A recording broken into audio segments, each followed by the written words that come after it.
მოგესალმებით, მადლობა მოწვევისათვის.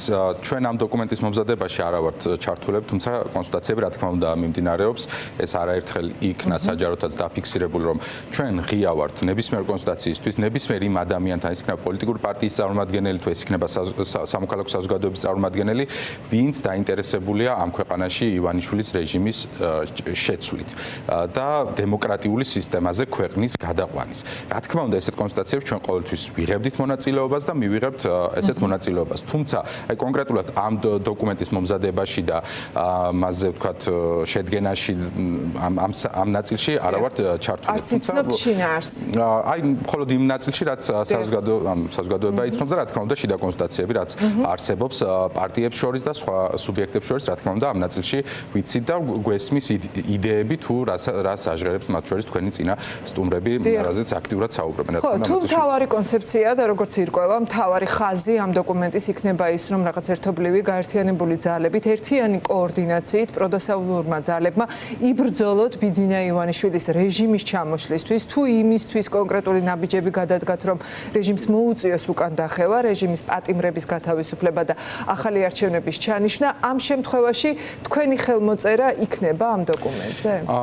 ჩვენ გვაქვს ორი ძირითადი მოთხოვნა. ეს არის ყველა პოლიტპატიმრის დაუყოვნებლივ გათავისუფლება და ახალი სამართლიანი არჩევნების ჩატარება. ეს არის ჩვენი მოთხოვნა, უკვე წელიწადზე მეტია და ჩვენ არც ერთ შემთხვევაში, არც ერთ ეტაპზე ჩვენ ეს მოთხოვნები არც დაგვიმოდიფიცირებია, არც უკანა პლანზე გადაგვიწია და ასე შემდეგ. ამიტომ ამ მოთხოვნებში რა თქმა უნდა ჩვენ ვართ. რაც შეეხება კონკრეტულად ამ ერთიანობა იქნება, რა თქმა უნდა, ჩვენ საარჩევნო პერიოდში არა ვართ და რაღაც ერთ პარტიად გაერთიანებაზე იდეაში ვერ იქნება საუბარი. თუმცა აი რაზე შეიძლება იყოს საუბარი? მაგალითად მე ვისურვებდი ისეთ კოორდინაციას, როდესაც პროდასავლური პოლიტიკური პარტიები ერთმანეთს არ დავაზიანებთ არასდროს. და ამის სამწუხარო მაგალითი ქონდა რამდენიმე თვის წინ, სხვა შორის თქვენთან ვიყავი და მაშინ თქვი სწორედ რომ ჩაივლის 4 ოქტომბერი, ისევ იქნება ივანიშვილის რეჟიმის შესაძლებელი და მოგვიწევს რომ რაღაც ახალი თავი დავიწყოთ, ახალი ფუძე დავიწყოთ. რომ რაღაც წერტილში მოგიწევთ ორივე ფლანგ შეხვედრა მეთქი და მოგიწევთ. მაგალითად ესეთი შეთანხმების მაგვარის გარეშეც უნდა მოგვეხერხებინა ეს ოპოზიციას.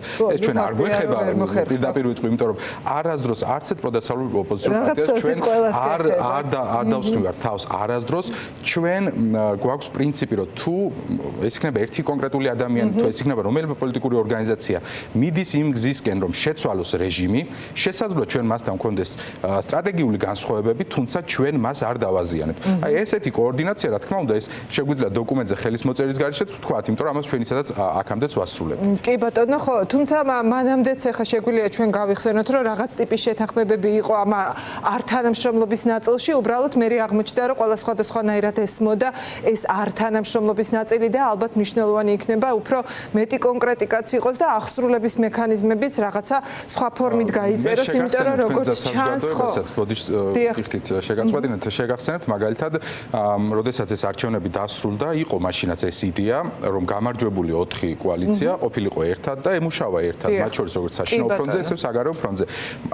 პირდაპირ შემიძლია გითხრათ, რომ მთავარი ინიციატორები ესეთი კოორდინაციის ვიყავით ჩვენ და კონკრეტულად მამუკა ხაზარაძის იდეა იყო, რომ ყოფილიყო ესეთ კოორდინაცია და ორი ძალიან კარგი შეხვედრა ჩატარდა და იყო გარკვეული შედეგები, მათ შორის საგარეო ფლანგზეც იყო სერიოზული ხელშესახების შედეგები, ასევე საშინაო ფლანგზეც, თუმცა სამწუხაროდ ბოლოს აღმოჩნდა ის, რომ მხოლოდ ლელო დარჩა იმ გაერთიანებაში. ამიტომ ჩვენ, რა თქმა უნდა, ამ პროცესს ვაკვირდებით, ყურადღებით ვაკვირდებით, ნახავთ რა დოკუმენტი იქნება სანამდე ეს პროცესი. ამ შესაბამისად ამ ეტაპზე რაიმე თქმა გადაწყვეტ ზუსტად ამიტომ დღეს ყველა სტუმართან გავიმეორე, რომ ასეთი მცდელობები იყო არაერთხელ, მაგრამ რაღაც ხელშესახებ შედეგს ვერ მიაღწია ოპოზიციამ და მნიშვნელოვანი იქნება, რომ ახლა მაინც ამ მიმართულებით გამოვიდეს და ბატონ თორნიკე, აუცილებლად უნდა გკითხოთ, დღესაც იყო ირაკლი კობახიძესთან შეხვედრა სადისტრიბუციო კომპანიების და ბოლო პერიოდში ჩვენ ვადევნებთ თვალყურს, ხო, რომ აღმოაჩინეს 14 წლის თავზე თურმე რა მაღალი ფასებია ქვეყანაში და ხან ოპოზიციის ბრალია და ხან ეს ფასნამაძე გუშინ აგერ შევარდნენ და გამოითხოვეს დოკუმენტაცია.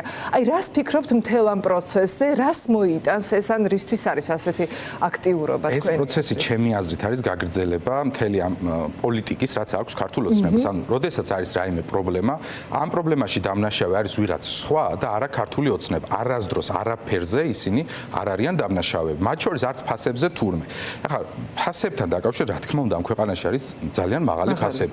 ამას აქვს მთელი რიგი ფაქტორები, ხო? ახლა მე და თქვენ ხო აღარ ვამტკიცებთ რომ ამ ქვეყანაში არის კორუფცია, ხო?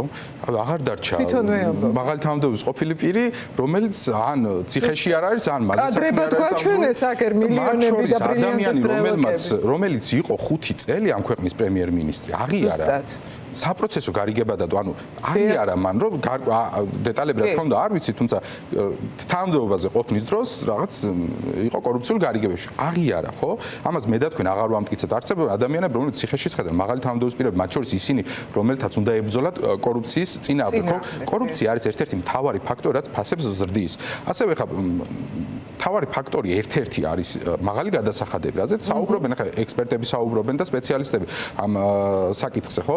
მაღალი გადასახადები შესაძლოა კონდეს ქვეყანას, მაგრამ მას უნდა მოსდევდეს თან მაღალი, თქვა, სოციალური გარანტიები, ხო? უნდა იყოს კარგი ჯანდაცვა, უნდა იყოს ხელმისაწვდომი განათლება. ეს არა გვაქვს. გადასახადებს ვიხდით. სად მიდის ეს თანხა, რა თქმა უნდა, ისევ და ისევ კორუფციაში და მეორე ნაწილი კიდევ რაც არის მნიშვნელოვანი, ეს არის ადგილობრივი წარმოების არარსებობა.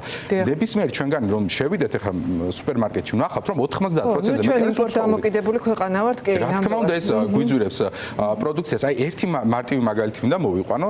ნებისმიერი ადამიანი, ვინც თქვა სამწუხაროდ მოიხმარს თამბაქოს, შეამჩნევდა რომ წელს გაძვირდა, ხო? იანვარში. რამ გამოიწვია ეს გაძვირება? ისევ და ისევ გადასახადის გაზრდამ, ხო? აი წილი მაგალითად თუ თამბაქო ღირს 10 ლარი, წილი გადასახადიც არის 6-დან 7 ლარამდე, დაახლოებით 6 ლარი ნახევარი. ანუ ამხელა გადასახადები არსებობს, იგივე საწვავთან დაკავშირებით და ასე შემდეგ და ასე შემდეგ, რომელიც პროდუქციას უზრდის ფასებს. ადგილობრივი წარმოება როდის გაიზრდება? ეს არის მათ ხელში და ანუ ეს უნდა შეამცირონ თუ უნდა ფასის დაკლება და არ შევარდოთ. დღეს გისმენთ აბსოლუტურად სწორად. ერთი ნაწილია, როდესაც უსამართლო სასამართლოს გამო ჩვენ ვიჩაგრებით განსხვავებული აზრის მქონე ადამიანები, მეორე, როდესაც სასამართლო არ აქვს ქვეყანაში, არც უცხოელი ინვესტორი არ შემოდის და არც ქართველი ბიზნესმენი არ აპირებს რომ რეინვესტირება გააკეთოს აქ, იმიტომ რომ ხვალდაზე შეიძლება ეს ყველაფერი დაკარგოს. ამიტომ სასამართლოც უნდა კონდეს კარგი, უნდა კონდეს სისტემა კარგი და მხოლოდ ამ შემთხვევაში შემცირდება ფასები, თუმცა რა თქმა უნდა ეს არის მოჩვენებითი ბრძოლა, რაც ალბათ ვიღაცებს დააშინებენ, ვიღაცებს რაღაც ორი თეთრი დააკლებინებენ ფასებს და იტყვიან რომ აი ჩვენ გავიმარჯვეთ. რა თქმა უნდა არის ტყუილი და არ უნდა მოვტყულდეთ საზოგადოებას.